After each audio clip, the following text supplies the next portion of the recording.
I'm here to show how to use rice cooker. To tell how to use rice cooker.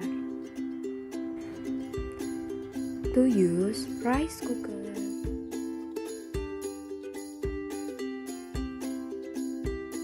And now let's move to the tutorial.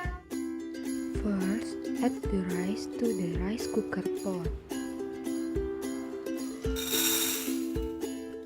Next, add the amount of water specified on the rice packet.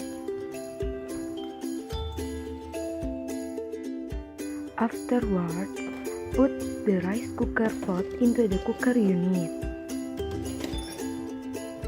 Subsequently, plug in the cooker and push the button to start cooking rice.